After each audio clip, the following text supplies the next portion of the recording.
जय माता दी। हेलो फ्रेंड्स, राधे राधे, हरे Krishna. Welcome back to my channel. Friends, आज हम बात करेंगे गुप्त नवरात्रि के बारे में। गुप्त नवरात्रि साल भर में 2 बार आती है, एक माघ मास के महीने में और दूसरा आषाढ़ मास के महीने में।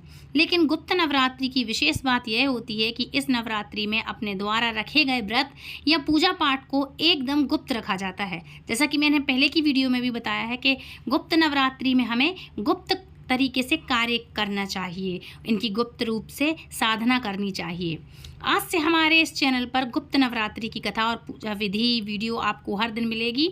और यदि आप व्रत रख रहे हैं या पूजा पाठ कर रहे हैं तो आपके लिए यह वीडियो बहुत ही सहयोगपूर्ण होने वाला है। अच्छा, इसके लिए अपने चैनल को, यदि आपने हमारे चैनल को सब्सक्राइब नहीं किया तो प्लीज़ सब्सक्राइब कर लीजिएगा। सभी 10 दिनों में हमारे चैनल पर कथाओं का श्रवण कर सकें यदि आप तो कर लें, और नहीं तो सब्सक्राइब कर लें, बेल आइकन को ऑल पे प्रेस कर लें ताकि आने वाली वीडियो की हर एक नोटिफिकेशन सबसे पहले आप तक पहुंच जाएगी। आप आगे पीछे कभी भी इन सब चीज़ों को, इन कथाओं को सुन सकते हैं और दूसरों को शेयर ज़रूर करिएगा। तो आज गुप्त नवरात्रि के पहले दिन माँ भगवती के 9 स्वरूपों से प्रथम स्वरूप माँ शैलपुत्री की पूजा और 10 महाविद्याओं में से प्रथम महाविद्या महाकाली की पूजा की जाती है। और आज की इस वीडियो को शुरू करने से पहले आपको बताते हैं आज के पंचांग के बारे में। तो दिनांक 26 तारीख के बारे में मैं बताती हूँ, जब से नवरात्रि शुरू होने वाली है। तो 26 जून और दिन है गुरुवार। आज आषाढ़ शुक्ल पक्ष की प्रतिपदा तिथि दोपहर को 1:24 पर समाप्त होगी। इसके बाद में द्वितीया तिथि प्रारंभ हो जाएगी और आज बहुत ही शुभ योग बन रहे हैं, जिसमें से भद्रा नक्षत्र सुबह 8:46 तक रहने वाला है। बाद में पुनर्वसु नक्षत्र प्रारंभ हो जाएगा और इस दिन ब्रह्म मुहूर्त सुबह 4:11 से लेकर के 4:59 तक रहने वाला है। सूर्योदय होगा सुबह 5:47 पर और सूर्यास्त का समय होगा 7:12 पर। राहु काल, जो कि अशुभ मुहूर्त में मानते हैं हम, दोपहर को 1:30 बजे से लेकर के 3 बजे तक रहेगा। इसके अलावा अमृतकाल सुबह 5:05 से लेकर के 6:35 तक रहने वाला है। आप अमृतकाल में सुबह की पूजा कर सकते हैं और आज शाम की पूजा आप शाम को 7:23 से लेकर के 8:23 के बीच में कर सकते हैं। और इन सब में भी गोधूली मुहूर्त सबसे उत्तम है, जो कि आज रहेगा शाम को 7:21 से लेकर के 7:42 तक ये रहने वाला है। अच्छा, माँ काली की पूजा निशिता मुहूर्त में करने से शुभ लाभ प्राप्त होता है और आज निशिता मुहूर्त में मध्य रात्रि 12:04 से लेकर के 12:44 तक रहने वाली है। ऐसी मान्यता है कि गुप्त नवरात्रि में अगर पूजा पाठ या उपवास को पूरी तरह गुप्त रखा जाए तो सभी सिद्धियों की प्राप्ति के साथ साथ मनोकामनाएं भी आपकी शीघ्र ही पूरी होती हैं। एक पौराणिक कथा के अनुसार एक बार श्रृंगी ऋषि अपने भक्तों को दर्शन दे रहे थे कि तभी अचानक से भीड़ में से एक स्त्री निकलकर सामने आई। उस स्त्री ने श्रृंगी ऋषि से कहा कि हे मुनिवर, मेरे पति हमेशा गलत कर्मों में घिरे हुए रहते हैं, जिस कारण मैं ना तो पूजा पाठ कर पाती हूँ और ना ही धर्म कर्म भक्ति से जुड़ा कोई भी कार्य कर पाती हूँ, लेकिन मैं माँ दुर्गा की उपासना करना चाहती हूँ। तब श्रृंगी ऋषि ने उस महिला से कहा कि चैत्र और शारदीय नवरात्रि के विषय में तो सभी लोग जानते हैं, हालांकि इसके अलावा 2 अन्य रात्रियां भी होती हैं जिन्हें गुप्त नवरात्रि के नाम से जाना जाता है। श्रृंगी ऋषि ने उस स्त्री को बताया कि जहां प्रकट नवरात्रों में 9 देवियों की उपासना की जाती है, वहीं गुप्त नवरात्रों में 10 महाविद्याओं की साधना की जाती है। धार्मिक मान्यता है कि इस गुप्त नवरात्रि में जो भी भक्त माता दुर्गा की विशेष तरह से विधि विधान से पूजा करते हैं, उनके जीवन में सुख समृद्धि सदैव बनी रहती है। श्रृंगी ऋषि ने आगे कहा कि लोभी, कामी, मांसाहारी और पूजा पाठ ना करने वाला भी अगर गुप्त नवरात्रि में माँ की विधि विधान से पूजा करे और माँ की पूजा करता है और जीवन में उसे कभी भी किसी भी प्रकार की ज़रूरत रहती है, तब माँ उस स्त्री की सभी मनोकामनाएं, उस इंसान की सभी मनोकामनाएं पूर्ण करती हैं। ज़रूरत किसी चीज़ की नहीं पड़ती अगर हम माँ के चरणों में रहते हैं। तब उस स्त्री ने श्रृंगी ऋषि की बातों को पूर्ण रूप से, पूर्ण श्रद्धा से सुनकर गुप्त नवरात्रि की विधि विधान से पूजा की, जिसके बाद से उनके जीवन में सुख शांति आ गई। उसका पति भी गलत रास्ते से सही रास्ते पर धीरे धीरे लौट आया और वह भी अपनी पत्नी के साथ पूजा पाठ और धार्मिक सभी कार्यों में भक्ति भाव से जुड़ते हुए पुण्य कार्य में लगने लगा। तो ऐसी है गुप्त नवरात्रि की महिमा। अच्छा, अब बात करेंगे इन नवरात्रि में माता रानी की पूजा करने वाला, इसे ना तो किसी को बताना चाहिए और ना ही इसमें किसी की सहायता ली जाती, मतलब इन सब चीज़ों को गुप्त रखा जाता है। मैंने काफ़ी सारे वीडियो में बताया है, तो आप प्लीज़, मैं लिंक कर दूंगी शेयर, तो आप देख सकते हो, सुन सकते हैं। इसी कारण माता रानी की पूजा का फल भी अधिक प्राप्त होता है, क्योंकि ये गुप्त होते हैं। आपकी मनचाही मनोकामनाएं भी पूर्ण होती हैं। और सबसे खास बात तो ये है कि प्रत्येक महाविद्या अपने स्वरूप के अनुसार अपने भक्तों को फल प्रदान करती हैं और फल प्रदान करने वाली देवी मानी जाती हैं। गुप्त नवरात्रि में एक महाविद्या ऐसी भी हैं जिनकी पूजा सुहागन महिलाओं को नहीं करना चाहिए। मैंने पहले भी आपको हर वीडियो में हर एक महाविद्या की कथा सुनाई है। मैं आपके लिए डिस्क्रिप्शन बॉक्स में इन सभी की लिंक दे दूंगी। महाविद्या में धूमावती, जिनके बारे में मैं आपको चैनल पर आगे बताऊंगी, आने वाली कथाओं में, आने वाली वीडियो में मैं आपको बताऊंगी। तो गुप्त नवरात्रि के पहले दिन महाविद्या माँ काली की पूजा की जाती है। दूसरे दिन महाविद्या माँ तारा देवी की करते हैं हम आराधना। तीसरे दिन महाविद्या त्रिपुर सुंदरी की। चौथे दिन महाविद्या भुवनेश्वरी की। पांचवें दिन महाविद्या माँ छिन्नमस्ता की। छठे दिन महाविद्या माँ त्रिपुर भैरवी की। सातवें दिन महाविद्या माँ धूमावती की। आठवें दिन महाविद्या माँ बगलामुखी की। नौवें दिन महाविद्या माँ मातंगी की। और 10वें दिन महाविद्या माँ कमला देवी की पूजा आज के दिन की जाती है। पहले दिन कलश स्थापना की जाती है, और वैसे कलश स्थापना करना सभी के लिए आवश्यक नहीं होता है, क्योंकि ये गुप्त होती हैं, बहुत कम लोग जानते हैं और इनकी आराधना बहुत ही कम लोग करते हैं। जो लोग कलश स्थापना करने में असमर्थ हैं, क्योंकि जब कलश स्थापना की जाती है तो ऐसे में आपके घर में आने जाने वाले लोगों को आपके द्वारा रखे हुए उपवासों का पता नहीं चलना चाहिए, क्योंकि इसमें पता चल सकता है। इसलिए यदि आपके घर में इस तरह की व्यवस्था हो या ना हो, कम से कम यदि हो तो कमरे में ध्यान रखें कि वहाँ कोई ना जा सके जहाँ पर आप कलश स्थापित कर रहे हैं या आपने किया हुआ है। अच्छा, कलश स्थापना आप कर रहे हैं तो कर सकते हैं, नहीं तो आप बिल्कुल साधारण विधि से 10 दिनों तक बिना कलश स्थापना के भी पूजा कर सकते हैं और उपवास व्रत भी रख सकते हैं।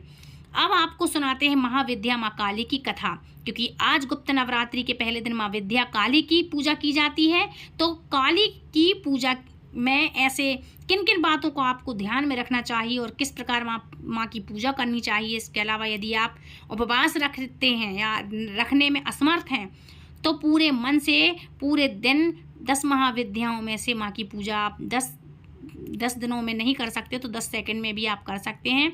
और महाविद्याओं के अलावा आप माँ भगवती के इन स्वरूपों की भी पूजा कर सकते हैं 9 दिनों तक। सच्चे मन से की गई पूजा, सुनी हुई कथा पुण्य अवश्य प्राप्त कराती है।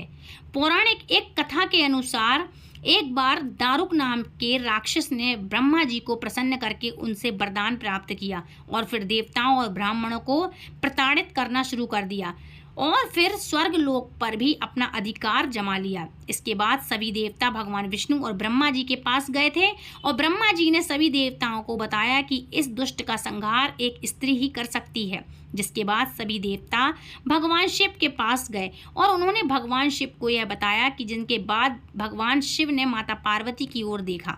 माता पार्वती इस पर मुस्कुराई और अपना एक अंश भगवान शिव में प्रवाहित कर दिया, जिसके बाद भगवान शिव के कंठ से विष से उस अंश से अपना आकार धारण किया। जिसके बाद भगवान शिव ने अपना तीसरा नेत्र खोल दिया। उसके इस नेत्र से विकराल रूप वाली माँ काली उत्पन्न हुई। माँ काली के ललाट में तीसरा नेत्र और चंद्रमा था, चंद्र रेखा थी। माँ काली के भयंकर और विशाल रूप को देखकर देवता और सिद्ध लोग भागने लगे। जिसके बाद माँ काली का दारुक और उसकी सेना के साथ भयंकर युद्ध हुआ और माँ काली ने सभी का वध कर दिया। लेकिन माँ काली का क्रोध शांत नहीं हुआ था और माँ काली के इस क्रोध से अब संसार भी जलने लगा था। जिसके बाद भगवान शिव ने एक बालक का रूप धारण किया और शमशान में लेट करके रोने लगी। जिसके बाद माँ काली उन्हें देखकर मोहित हो गई और तब माँ काली का क्रोध शांत हो गया। यदि कोई भक्त गुप्त नवरात्रि के दिनों में माँ काली की पूजा करता है तो उसके ऊपर किसी भी प्रकार की आसुरी शक्ति या कोई भी नकारात्मक शक्ति का असर नहीं होता। माँ काली की पूजा करने वाले व्यक्ति को रूप, यश, जय की प्राप्ति होती है। सभी सांसारिक बाधाएं समाप्त हो जाती हैं और माँ काली ने चंड मुंड का संहार किया था, इसलिए इन्हें चामुंडा के नाम से भी जाना जाता है। काली अपने गले में मुंडमाला धारण करती हैं। इनके एक हाथ में खड़ग, दूसरे हाथ में त्रिशूल और तीसरे हाथ में कटा हुआ सिर होता है। माँ दुर्गा के रक्तबीज नाम के असुर का वध करने के कारण ही माता काली का अवतार धारण किया था माँ ने। तब 10 महाविद्याओं में माँ काली प्रथम देवी हैं। गुप्त नवरात्रि में प्रथम दिन माँ काली की आराधना की जाती है। जो लोग तंत्र शक्तियाँ प्राप्त करना चाहते हैं उन्हें पहले दिन विशेष रूप से माँ काली की पूजा करनी चाहिए। जो लोग अपने शत्रु से बहुत परेशान रहते हैं उन्हें गुप्त नवरात्रि में माँ काली की आराधना करके उपवास भी रखना चाहिए। ऐसा करने से शत्रुओं से मुक्ति मिलती है। माँ काली की पूजा करने से अकाल मृत्यु का भय भी दूर हो जाता है। गुप्त नवरात्रि में 2 तरीके से माँ काली की पूजा की जाती है। जो लोग तंत्र विद्या हासिल करना चाहते हैं वह लोग दिन में माँ काली की तंत्र विद्या द्वारा उपवास करते हैं, और कुछ लोग गुप्त नवरात्रि के पहले दिन सामान्य तरीके से माँ काली की आराधना करते हैं, जिससे उनके जीवन के सभी संकट दूर हो जाते हैं। नवरात्रि में पहले दिन सुबह ब्रह्म मुहूर्त में उठकर स्नान करने के बाद साफ स्वच्छ वस्त्र धारण करें। एक साफ चौकी पर पीला या हरे रंग का वस्त्र बिछा करके उसके ऊपर आप घट स्थापना करें। अगर घट स्थापना नहीं करना चाहते हैं तो आप साधारण विधि से ही पूजा कर सकते हैं। अगर चौकी स्थापित करना चाह रहे हैं तो आप जिस मंदिर में नियमित रूप से पूजा करते हैं डेली पूजा आप कर सकते हैं। आपके घर में यदि मंदिर हो तो वहाँ पर भी आप कर सकते हैं। तो इसके बाद माँ काली की प्रतिमा और भगवान गणेश की पूजा प्रतिमा करें, आप मतलब स्थापित करें, और सभी पर गंगा जल छिड़क कर, धातु की प्रतिमा हो तो उन पर भी आप गंगा जल छिड़क करके, प्रतिमा है तो उन पर भी आप उनको स्नान कराएं, रोली कुमकुम तिलक लगाएं, अक्षत लगाएं, लाल पुष्प काली माँ को अत्यधिक प्रिय होता है तो माँ काली को लाल पुष्प चढ़ाएं। जासुन का पुष्प आप चढ़ा सकते हैं और गुलाब का पुष्प आप चढ़ा सकते हैं। तो जासुन हो गया, गुलाब हो गया, लाल रंग के पुष्पों को आप चढ़ाएं, अर्पित करें, और उनको फल, मिठाई, नैवेद्य आदि आप अर्पित कर सकते हैं। और अर्पित करने के बाद आप विधि विधान से श्रद्धा के साथ माँ काली की पूजा करें। अब माँ काली के समक्ष घी का या तिल के तेल का दीपक जलाएं और देवी कवच अर्गला स्तोत्र पाठ करें, और अंत में श्री सूक्तम जी का पाठ भी आप आज के दिन करना चाहें तो कर सकते हैं। ध्यान रखें कि आसन पर आप बैठते हैं वह सूती होना चाहिए, और माँ काली की कथा पढ़ें या सुने या दूसरों को सुनाएं, जैसा कि मैं सुना रही हूँ आपको, तो ये चीज़ें आप दूसरों को शेयर ज़रूर करें। और इस दिन दुर्गा सप्तशती का आप पाठ भी करना चाहते हैं तो कर सकते हैं, उत्तम होता है।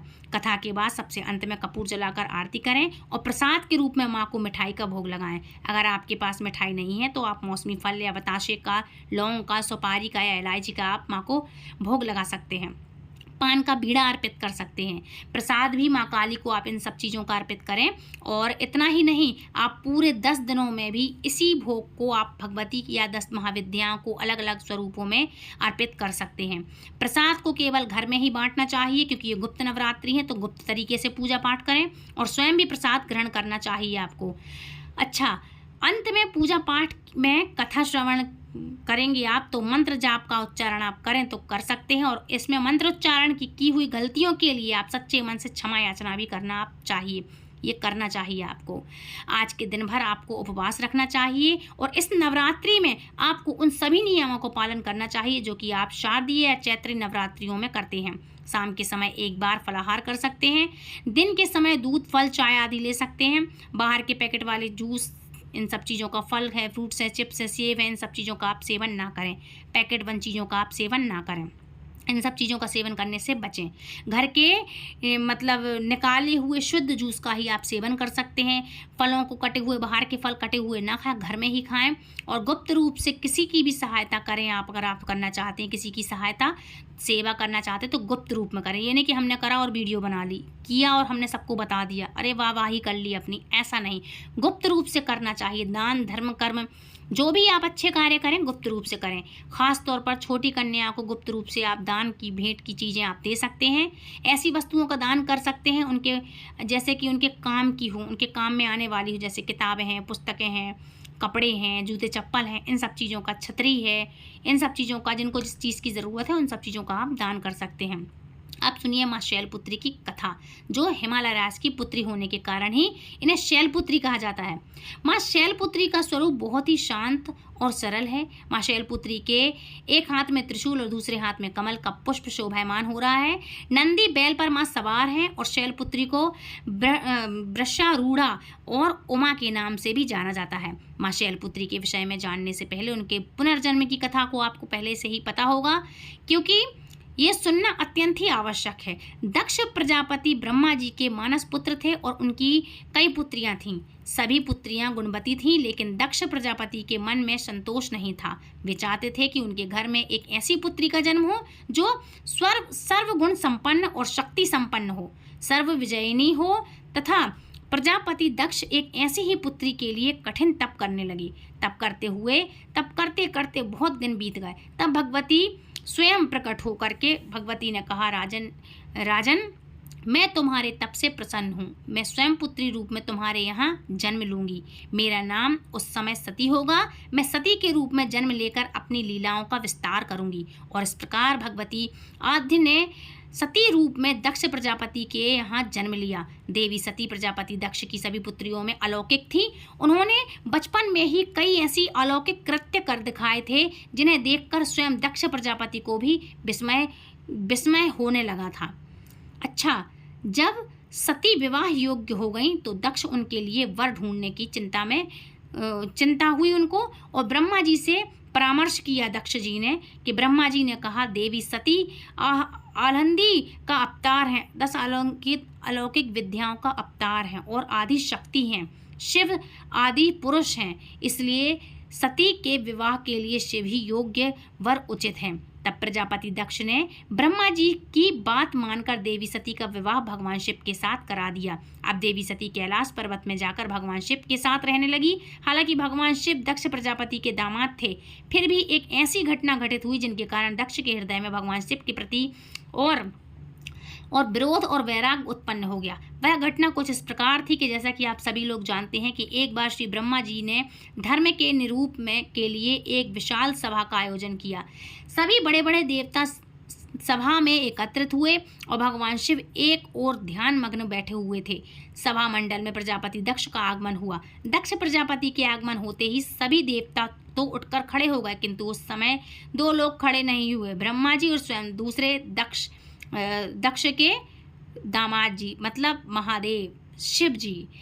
शिव दक्ष प्रजापति ने ब्रह्मा जी के विषय में तो यह सोचा कि वे उनके पिता हैं, अगर वे खड़े नहीं हुए तो कोई बात नहीं, लेकिन शिव जी तो मेरे दामाद हैं, उन्हें तो मेरे सम्मान में उठकर खड़े होना चाहिए था। भगवान शिव को ध्यान में मग्न देखकर उन्होंने इस ओर ध्यान नहीं दिया कि सभा में कौन आया और कौन नहीं। उन्होंने उठकर अपने ससुर को प्रणाम किया। तब दक्ष प्रजापति ने अपना अपमान समझकर केवल इतना ही नहीं, उनके हृदय में भगवान शिव के प्रति ईर्ष्या की अग्नि जल उठी। अब वे उनसे बदला लेने के लिए उचित समय और अवसर की प्रतीक्षा करने लगे। भगवान शिव को तो किसी के मान और किसी के अपमान से भला क्या ही मतलब, वो तो हैं ही भोले भंडारी। तो सबको एक समान भाव से देखने वाले महादेव ने उन्हें चारों ओर अमृत ही दिखाई पड़ता है। जहाँ अमृत होता है फिर वहाँ कड़वाहट और भी हो जाती है, मतलब जहाँ अमृत है वहाँ कड़वाहट तो होगी। भगवान शिव कैलाश पर्वत में रात दिन राम राम कहा करते थे। एक दिन देवी सती के मन में जिज्ञासा उत्पन्न हुई। उन्होंने अवसर पाकर भगवान शिव जी से एक प्रश्न किया कि हे प्रभु, आप हर समय राम राम क्यों कहते रहते हैं? कौन है भगवान राम? शिव जी ने देवी को उत्तर दिया कि देवी, राम आदि पुरुष हैं, स्वयंभू हैं और मेरे आराध्य हैं, सगुण भी हैं निर्गुण भी हैं। किंतु देवी सती के कंठ के नीचे यह बात उतरी नहीं। भगवान शिव को ही सर्वोपरि मानने वाली देवी सती उनकी परीक्षा लेने के लिए वहां पर पहुंची और उनकी परीक्षा लेते हुए भगवान राम ने कह दिया, माता आप यहाँ कैसे आईं? भगवान शिव कहाँ हैं? इतना ही कहा था उन्होंने कि वो अपने असली स्वरूप में आ गईं। इसके बाद जब वो वापस आईं तो महादेव ने उनको स्वीकार नहीं किया और उनके लिए एक बात कही कि तुम्हारे लिए अब दूसरा जन्म लेना ही पड़ेगा। तब शर्मिंदगी के कारण सती माता ने ये पहले ही प्रण और निश्चय कर लिया था कि अब मैं इस शरीर को रखकर क्या करूंगी, अब मैं ये शरीर त्याग दूंगी। इसलिए माता सती ने ये लीला रखी, ये लीला करी कि एक बार दक्ष प्रजापति ने एक बड़ा महायज्ञ का आयोजन कराया। सभी नर नारी किन्नर सभी को बुलाया, संसार में जितने भी जीव जंतु थे सबको बुलाया, लेकिन शिव को और सती को नहीं बुलाया। इसी बीच माता सती ने उनसे आज्ञा ली और जबरदस्ती से उस यज्ञ में, दक्ष प्रजापति के यज्ञ में जा पहुंची। वहां पर उन्होंने अपना अपमान देखा, महादेव का अपमान देखा और सुना, अपमान सुना और अपने आप को स्वयं भस्म कर लिया माता सती ने। जब माता भस्म हुई तो भगवान नारायण ने अपने कहते हैं ना चतुर्भुज रूप में अपने चक्र से माता के कई शक्तिपीठ करके, मतलब उसके टुकड़े करके ज़मीन पर गिरा दिए। इसके बाद माँ के शक्तिपीठ बने और वही देवी सती माता शैलपुत्री शैलराज, जिनको हम हिमालय के नाम से जानते हैं, शैलराज की पुत्री बनी, जिनको हम माता शैलपुत्री के नाम से जानते हैं। तो इस तरह से माँ का दूसरा पुनर्जन्म हुआ, जिनको हम देवी सती के पहले रूप को जानते हैं और दूसरा माँ शैलपुत्री की कथा है ये। उनको बोलते हैं हिमालय राज की पुत्री माता शैलपुत्री। इसी के साथ माता शैलपुत्री द्वारा दूसरा जन्म लिया और फिर से माता सती का विवाह, जो कि माता शैलपुत्री है, उनका विवाह शिव के साथ संपन्न कराया गया। तो फ्रेंड्स, ये थी आज की कथा। आई होप आज की कथा आपको पसंद आई होगी। यदि वीडियो पसंद आए तो प्लीज़ वीडियो को लाइक शेयर कमेंट करें, चैनल सब्सक्राइब करें। मिलती हूँ नेक्स्ट वीडियो में, तब तक के लिए राधे राधे, हरे कृष्णा। और आप सभी को गुप्त नवरात्रि की हार्दिक शुभकामनाएं। हरे कृष्णा, हरि बोल, जय माता दी।